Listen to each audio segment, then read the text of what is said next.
Assalamualaikum warahmatullahi wabarakatuh. Di sini saya akan menjelaskan kajian tentang kekuatan, kelemahan, tantangan, dan peluang terhadap pengembangan teknologi informasi dan komunikasi di Indonesia.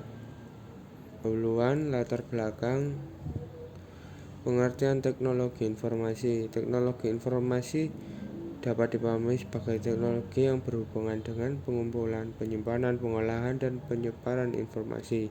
Teknologi informasi terdiri dari hardware dan software. Hardware dapat berupa komputer, laptop, atau notebook. Dilengkapi dengan perangkat pendukungnya seperti printer, jaringan, infocus, modem, LAN, dan lain-lain. Sementara software adalah aplikasi-aplikasi dan sistem yang digunakan teknologi informasi TI. Dilihat dari kata penyusunnya adalah teknologi dan informasi. Kata teknologi bermakna pengembangan dan penerapan berbagai peralatan atau sistem untuk menyelesaikan persoalan-persoalan yang dihadapi oleh manusia dalam kehidupan sehari-hari. Kata teknologi berdekatan artinya dengan istilah tata cara menurut Azmian 2009. Informasi adalah data yang diproses ke dalam bentuk yang lebih berarti bagi penerima dan berguna dalam pengambilan keputusan sekarang atau untuk masa yang akan datang.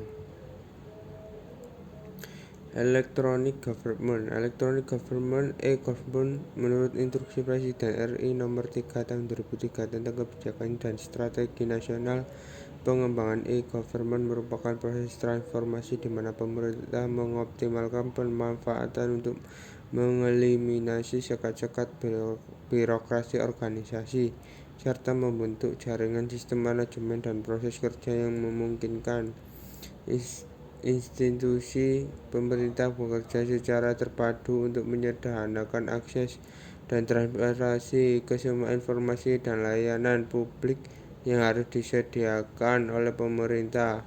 Seluruh lembaga-lembaga negara, masyarakat, dunia usaha, dan pihak-pihak berkepentingan lainnya dapat setiap saat memanfaatkan informasi dan layanan pemerintah secara optimal melalui e-government.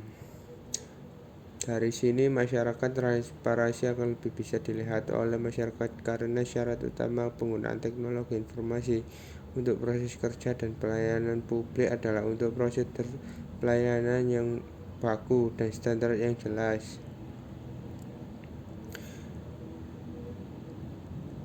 Berdasarkan Inpres Nomor 3 per 2003, pemanfaatan teknologi informasi pada umumnya ditinjau dari sejumlah aspek sebagai berikut.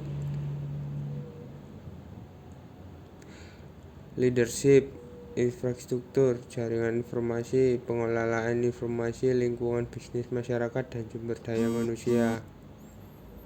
Lingkungan strategis dalam penerapan teknologi informasi di pemerintah Kabupaten Ciantang sebagaimana pemanfaatan e-government berdasarkan fungsi pemerintahan. Makna pengguna e-government juga dapat dikelompokkan pada 6 aspek, yaitu pengguna e-government berdasarkan fungsi pelayanan, fungsi administrasi dan manajemen, fungsi legislasi, fungsi pembangunan, fungsi keuangan daerah, fungsi kepegawaian. Berdasarkan data diketahui bahwa pengguna e-government berdasarkan fungsi pelayanan di lingkungan pemerintah Kabupaten Sintang terdiri atas instansi pemerintah, kecamatan, desa, kelurahan, dunia usaha, masyarakat, pers, LSM, ormas. Pengguna e-government diketahui juga bahwa pengguna e-government berdasarkan fungsi administrasi dan manajemen adalah berangkat dari Kabupaten Sintang. Selanjutnya, penggunaan e-government berdasarkan fungsi legislasi ada DPRD, KPU, Parpol, Pers, masyarakat, LSM, dan pengguna e-government berdasarkan fungsi pembangunan di lingkungan pemerintah Kabupaten Sintang adalah instansi pemerintah, dunia usaha, masyarakat, pers, LSM, ormas. Pengguna e-government berdasarkan fungsi keuangan daerah di lingkungan pemerintah Kabupaten Sintang adalah instansi pemerintah, DPRD, masyarakat, pers, LSM, ormas. Pengguna e-government berdasarkan fungsi kepegawaian di di lingkungan pemerintah Kabupaten Sintang adalah instansi pemerintahan masyarakat pelamar PNS. Rumusan masalah. Bagaimana kekuatan, kelemahan, tantangan, dan peluang terhadap pengembangan teknologi informasi dan komunikasi di Indonesia. Bagaimana peran e-government dalam pengembangan teknologi informasi komunikasi di Indonesia. Tujuan untuk mengetahui seberapa kuatnya dan kelemahannya dan tantangan peluang terhadap pengembangan teknologi informasi komunikasi di Indonesia. 2. Untuk mengetahui peran e-government dalam pengembangan teknologi informasi dan komunikasi di Indonesia.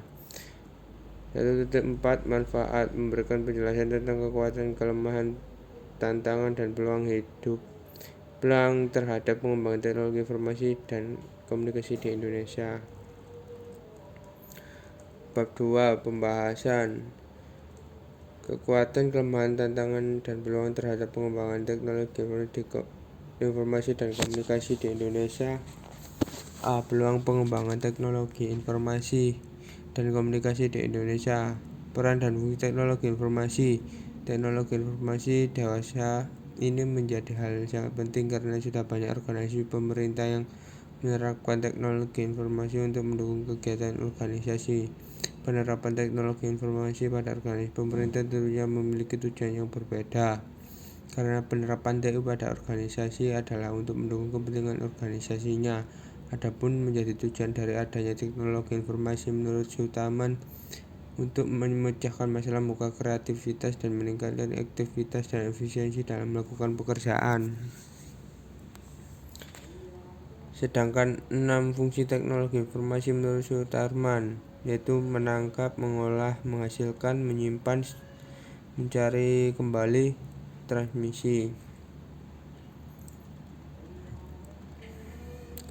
Perkembangan teknologi informasi dan komunikasi di Indonesia. Adaptasi manusia terhadap teknologi yang diterapkan. Pembangunan teknologi informasi dan komunikasi di Indonesia pada tahun 2000 dinilai tak berkembang dibanding tahun 2015. Posisi Indonesia dalam ICT Development Index tetap seperti pada tahun 2015, berada di posisi 115 dunia dengan nilai 3,8 dibanding negara lainnya ASEAN. Posisi Indonesia terlihat jauh tertinggal. Hal tersebut terdapat pada lapor ICT Development Index ID 2016 yang diluncurkan International Telecommunication Union, organisasi PBB yang mengurusi teknologi informasi dan komunikasi. ICT Development Index merupakan indikator pembangunan TIK yang dikeluarkan International Telecommunication Union. Dibanding dari 3 subindeks yang meliputi kemajuan pembangunan infrastruktur TIK, ICT akses penggunaan TIK, ICT use, dan keterampilan SDM TIK, ICT skill untuk kawasan Asia Tenggara.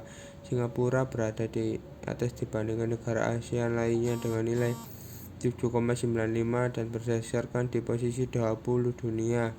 Kemudian Malaysia di posisi 61 dengan ID 6,2. Brunei Darussalam berada di posisi 77 dengan indeks 5,33. Ada Thailand di posisi 82 dengan nilai 5,8 di atas Indonesia. Masih ada Vietnam di posisi 105 dengan indeks 4,9 dan Filipina yang mendapatkan nilai indeks 4,28 dan berada di posisi 107. Diketahui personal komputer PC multimedia yang adalah standar sistem komputer yang menyediakan fasilitas multimedia merupakan barang elektronik yang mudah dan bisa dijumpai di rumah penduduk. Bahkan yang lebih canggih adalah laptop, di mana hampir setiap tempat mudah sekali menemukan masyarakat yang menggunakan perangkat ini. Menolak atau menerima perubahan zaman. Dengan adanya kemajuan teknologi informasi, berdasarkan pengalaman ditemukan tidak sedikit orang yang bersikap antipatis terhadap teknologi informasi, bahkan terhadap juga yang berpikiran telah kehabisan waktu untuk menyesuaikan diri dengan dunia kerja yang berbasis komputerisasi. Lebih baik berada di zona aman, yaitu bekerja di lapangan tanpa bersentuhan dengan komputer. Namun ada juga yang memiliki niat untuk menguasai komputer lebih dalam, tidak hanya untuk menikmati fasilitas media tetapi kurang dapat mengoperasikan. Kekuatan pengembangan teknologi informasi dan komunikasi di Indonesia membantu mempercepat pekerjaan manusia. Dengan menggunakan teknologi informasi dan komunikasi IK, pekerjaan manusia akan menjadi lebih cepat dan mudah. 2. Mempermudah komunikasi jarak jauh. Sebelum adanya teknologi informasi atau TIK seperti sekarang ini, proses komunikasi masih bersifat analog. 3. Mempermudah proses transaksi keuangan. Sebelum berkembangnya teknologi informasi dan komunikasi, proses transaksi keuangan dilakukan secara konvensional. 4. Teknologi informasi sebagai hiburan. TIK menawarkan permainan yang dapat menghilangkan kejenuhan dan dapat menimbulkan strategi dalam pikiran. Kelemahan terhadap perkembangan TIK di Indonesia. Kemajuan TIK juga akan semakin mempermudah terjadinya pelanggaran terhadap hak atas kekayaan intelektual haki karena semakin mudahnya mengakses data menyebabkan orang yang bersifat plagiatis akan melakukan kecurangan. Dengan adanya televisi, gadget, dan elektronik lainnya akan mempengaruhi peserta didik untuk malas belajar karena terlalu asik dengan alat-alat tersebut. Dengan adanya akses internet dan isinya sudah ada bermacam informasi yang dibutuhkan, hal itu akan menyebabkan kita malas untuk membaca buku-buku pendidikan karena telah terpengaruh oleh hal-hal yang instan. Bab 3. Penutup. Kesimpulan, teknologi informasi dan komunikasi sebagai suatu bagian terpenting dari kehidupan manusia dan telah berkembang sedemikian rupa sehingga mempengaruhi segenap kehidupan kita dalam berbagai bentuk aplikasi informasi dan komunikasi. Maka dari itu, pengembangan teknologi informasi dan komunikasi di Indonesia dengan e-government yang merupakan proses transformasi di mana pemerintah mengoptimalkan pemanfaatan untuk mengeliminasi sekat-sekat birokrasi organisasi serta membentuk jaringan sistem manajemen dan proses kerja yang memungkinkan instansi pemerintah bekerja secara terpadu untuk menyederhanakan akses dan transparansi ke semua informasi dan layanan publik. Saran strategi yang telah dirumuskan tersebut adalah upaya yang perlu dilakukan oleh pemerintah Kabupaten Cianjang dalam penerapan teknologi informasi sehingga kekuatan pelayanan publik semakin meningkat. Dampak yang diharapkan dengan adanya pengembangan e-government tersebut adalah pelayanan publik dengan menggunakan media teknologi informasi semakin memberikan kontribusi yang positif. Sekian penjelasan dari saya. Wassalamualaikum warahmatullahi wabarakatuh.